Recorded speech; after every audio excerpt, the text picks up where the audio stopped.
Coach Fusna, ini ada pertanyaan nih. Suara ini kan mempengaruhi wibawa seseorang. Pembawaan ini sangat penting sekali gitu. Lah, tips dari Coach Fusna seperti apa nih? Oke, menarik sekali.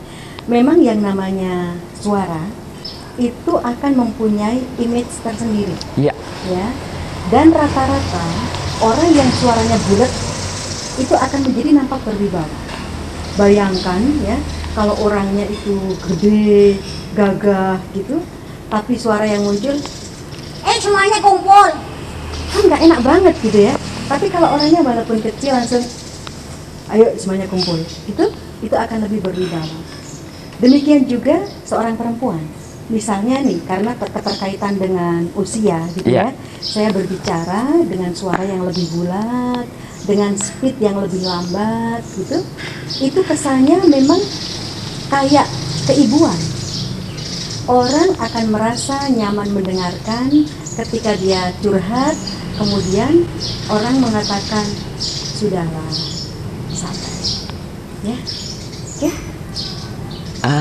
Ini nih Nah, menarik gitu kan? banget. Iya, betul. Ini termasuk yang nanti akan saya ceritakan tentang konten dan konteks. Ya. Tapi ketika ada orang curhat, kemudian gini, kamu sih milih pacar gitu, lihat dia dulu dong, jangan cuma wajahnya aja. Iya. Coba kalau orang curhat, kemudian dijawab begitu kan, enggak banget, tidak memberikan advice yang baik gitu. Demikian juga ketika seseorang berbicara, misalnya saya ngomong tentang masalah parenting, saya bicara, ayah bunda, anak adalah amanat yang diberikan Tuhan kepada kita. Maka kita sebagai orang tua, kita harus menjalankan amanat itu dengan sebaik-baiknya. Ini kan bunda banget gitu loh. Beda dengan ayah bunda, kita sebagai orang tua, kalau kita itu diberi amanat sama Allah, maka kita harus jadi orang tua yang baik. Ini bukan orang tua, ini tidak berwibawa. Anak-anak banget gitu ya. Jadi suara memang mempengaruhi. Nah, ini berkait dengan apa yang namanya konten dan konteks. Ya, konten adalah apa yang disampaikan mengenai materi. Sementara konteks adalah bagaimana menyampaikannya. Ini mengenai cara. Jadi ada what to say, apa yang dibicarakan, ada how to say, bagaimana cara berbicara.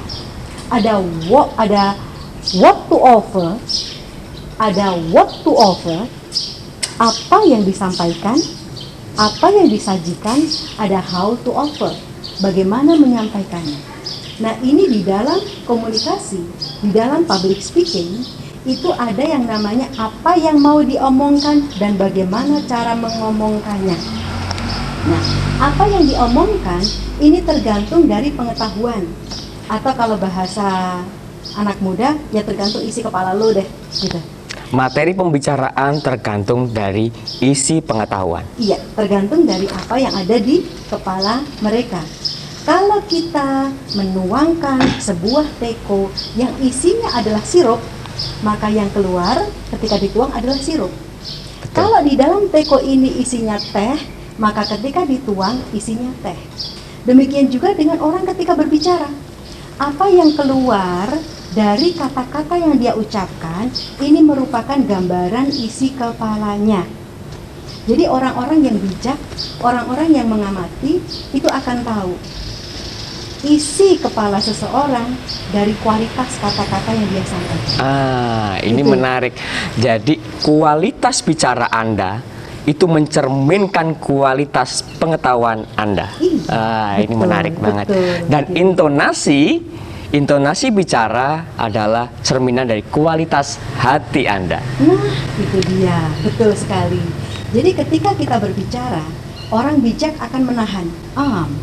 Aku berkapasitas nggak ya bicara ini? Berkompeten nggak saya bicara ini? Mampu nggak saya menyampaikannya? Itu dipikirkan dulu.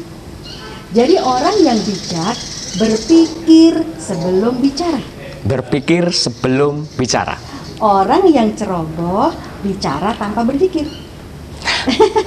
Dampaknya belakangan, yang penting hajar Iya. dulu, baru berpikir, oh ternyata, oh saya salah ya kemarin ya. Gitu. Iya betul. Jadi orang yang bijak berpikir sebelum berbicara, Iya. orang yang ceroboh berbicara tanpa berpikir. Apa yang kita omongkan mencerminkan kualitas apa yang ada di dalam pikiran kita. Nah ini terkait dengan what to say, apa yang kita omongkan.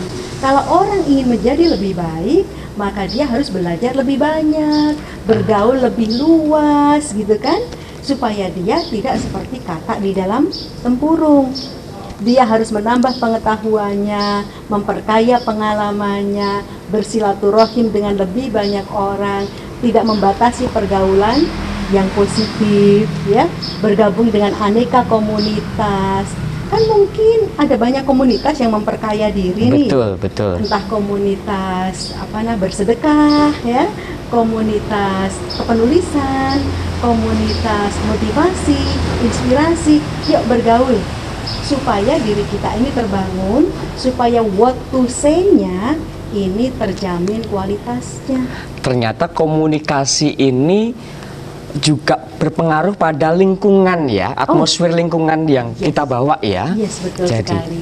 Iya. jadi itu pentingnya kita memilih komunitas maupun sahabat nih, gitu kan? memilih tempat bertumbuh. Yes. Iya, di mana kita memilih tempat bertumbuh, begitu.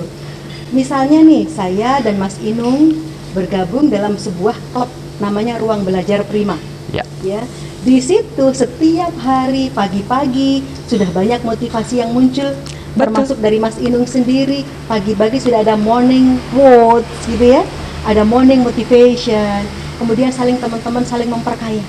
Ini adalah ruang belajar yang sangat istimewa. Tapi pernah juga saya mengikuti sebuah komunitas di mana isinya ini guyonan yang tidak ada manfaatnya misalnya, atau mungkin malah ghibah ya, atau menjelek-jelekan satu sisi dan lain sebagainya. Kita menarik diri dari hal-hal yang akan membuat kita menjadi negatif. Kita memilih tempat bertumbuh yang baik supaya kita punya kemasan what to say yang akan menginspirasi banyak orang. Kita mengemas sesuatu yang ketika kita sampaikan itu akan membuat orang lain menjadi tercerahkan. Wah, Ya, ini menjadi semakin tumbuh, menarik. gitu. Jadi tempat di mana kita bertumbuh ini sangat dipengaruhi oleh lingkungan. Karena dunia ada sebuah pilihan, kita mau menjadi negatif atau positif adalah pilihan dari kita mau bertumbuh di bidang apa, begitu kan? Oke, baik. Jadi itu tadi tentang bagaimana pengaruhnya what to say. What to see, ya, Konten. konten. Jadi di dalam komunikasi ada yang namanya konten, ada yang namanya konteks. Konten is what to offer, apa yang ingin kita sampaikan. Is what to say, apa yang ingin kita katakan. Dan ada yang namanya konteks. Konteks ini how to say, bagaimana cara menyampaikannya. Kita akan berbicara mungkin pada segmen setelah ini tentang masalah how to say. Ini insya Allah sangat menarik sekali. Jadi sayang banget nih kalau pindah channel. Baik pemirsa, ini semakin menarik dan kita akan belajar tentang how to see.